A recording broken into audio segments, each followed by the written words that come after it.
اعوذ باللہ من الشیطان الرجیم بسم اللہ الرحمن الرحیم الصلاۃ والسلام علیکہ یا رسول اللہ صلی اللہ علیہ وآلہ وسلم السلام علیکم ورحمۃ اللہ وبرکاتہ۔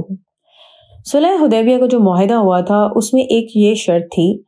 کہ عرب کے قبائل میں سے جو بھی قبیلہ قریش کے ساتھ یعنی کفار قریش کے ساتھ معاہدہ کرنا چاہے گا تو وہ ان کے ساتھ معاہدہ کرے گا، اور جو حضور پاک صلی اللہ علیہ وسلم سے معاہدہ کرنا چاہے گا اس کو اس معاہدے سے روکا نہیں جائے گا۔ تو اس شرط کی بنیاد پر قبیلہ بنی بکر نے قریش سے معاہدہ کیا اور قبیلہ بنی خزاعہ نے حضور پاک صلی اللہ علیہ وسلم سے امداد باہمی کا معاہدہ کیا۔ یہ دونوں قبیلے مکہ کے قریب ہی آباد تھے، لیکن ان دونوں قبیلوں میں یعنی بنی خزاعہ میں اور بنی بکر قبیلے میں عرصہ دراز سے کافی دشمنی چلی آ رہی تھی۔ اب بنی بکر قبیلہ یہ کرتا ہے کہ مکہ کے کفار کے ساتھ مل کر بنی خزاعہ کے قبیلے پر حملہ کر دیتے ہیں، اور اس حملے میں کفار قریش کے بہت سے سردار جیسے اکرمہ بن ابی جہل، صفوان، سہیل بن عمرو وغیرہ یہ سارے بھی شامل ہوتے ہیں، اور بنی بکر کے ساتھ مل کے کفار مکہ اعلانیہ بنی خزاعہ کا قتل عام کرتے ہیں۔ بنی خزاعہ کا قبیلہ اس ہولناک حملے کی تاب نہیں لا سکتا، ان کے لوگ اپنی جان بچانے کے لیے کعبہ شریف کی طرف بھاگنا شروع کر دیتے ہیں۔ جب وہ لوگ کعبے کی حدود میں داخل ہوتے ہیں تو بنی بکر کے لوگ تو رک جاتے ہیں کیونکہ خانہ کعبہ کا احترام کرتے تھے، لیکن بنی بکر کا سردار نوفل وہ اس قدر جوش میں ہوتا ہے،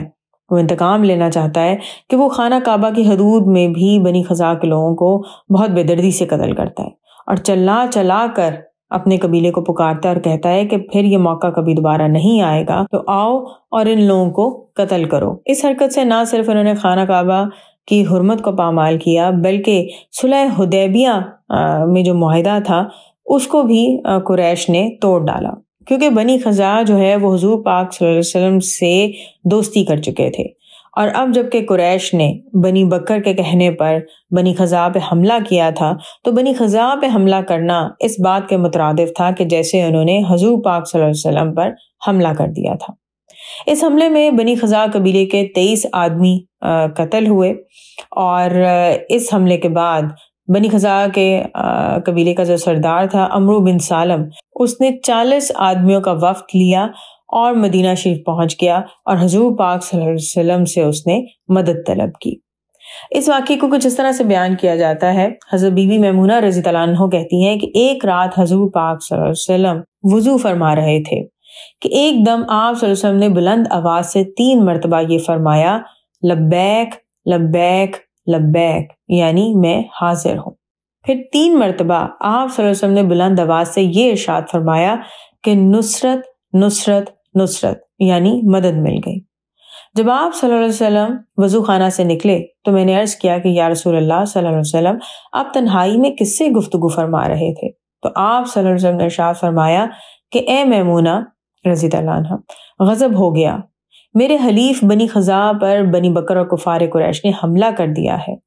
اور اس مصیبت اور بے کسی کے عالم میں بنی خزاعہ نے وہاں سے چلا چلا کر مجھے مدد کے لیے پکارا ہے اور مجھ سے مدد طلب کی ہے، تو میں نے ان کی پکار سن کر ان کی ڈھارس بندھانے کے لیے ان کو جواب دیا ہے۔ حضرت بی بی میمونہ رضی اللہ عنہا کہتی ہیں کہ اس واقعے کے تیسرے دن جب حضور پاک صلی اللہ علیہ وسلم نماز فجر کے لیے مسجد میں تشریف لے گئے اور نماز سے فارغ ہوئے تو وہاں پر اچانک بنی خزاعہ کے تمام مظلومین اشعار پڑھتے ہوئے حضور پاک صلی اللہ علیہ وسلم کی خدمت میں حاضر ہوئے۔ ان اشعار میں وہ آپ صلی اللہ علیہ وسلم سے مدد کا مطالبہ کر رہے تھے۔ آپ صلی اللہ علیہ وسلم نے ان لوگوں کو تسلی دی اور فرمایا کہ تم لوگ مت گھبراؤ، میں تمہاری مدد کے لیے تیار ہوں۔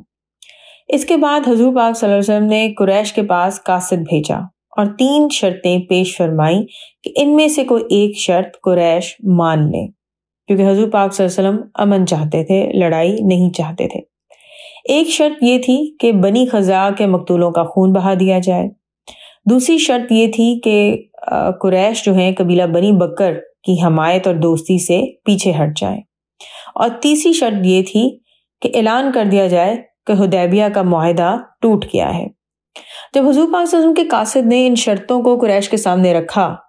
تو قریش کے نمائندے نے کہا، نہ ہم مقتولوں کے خون کا معاوضہ دیں گے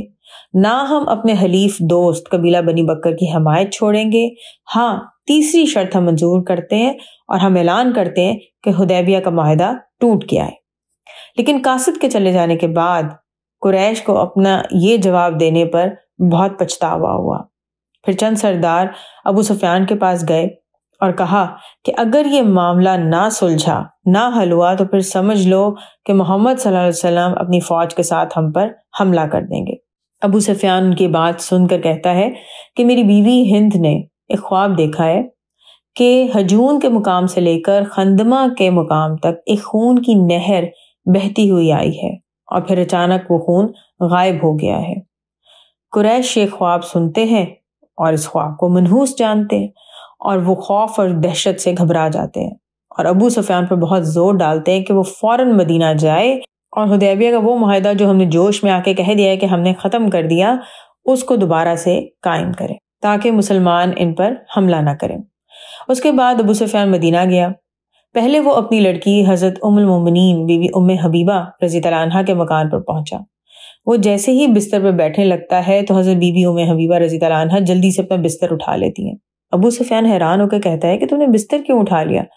کیا تم بستر کو میرے قابل نہیں سمجھتی یا مجھ کو بستر کے قابل نہیں سمجھتی؟ تو ام المومنین نے جواب دیا کہ یہ رسول پاک صلی اللہ علیہ وسلم کا بستر ہے اور تم مشرک ہو اور نجس ہو، اس لیے میں نے گوارا نہیں کیا کہ تم رسول پاک صلی اللہ علیہ وسلم کے بستر پہ بیٹھو۔ یہ سن کر ابو سفیان بڑا غمزدہ ہوتا ہے اور وہاں سے چلا آتا ہے اور حضور پاک کی خدمت میں جا کر اپنا مقصد بیان کرتا ہے کہ میں یہاں پر آیا ہوں قریش مکہ کے اس پیغام کو لے کر کہ حدیبیہ کا معاہدہ واپس قائم کیا جائے۔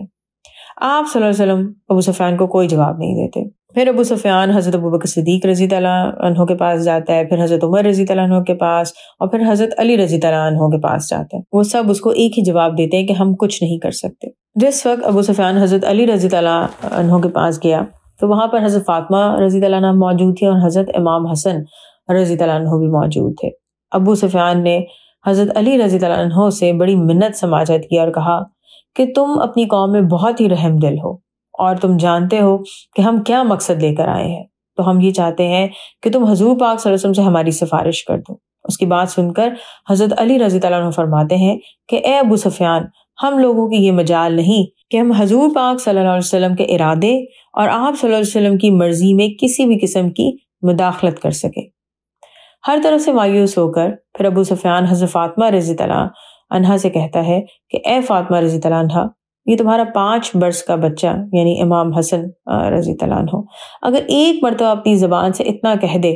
کہ میں نے دونوں فریقوں میں صلح کرا دی تو آج سے یہ بچہ عرب کا سردار کہہ کر پکارا جائے گا۔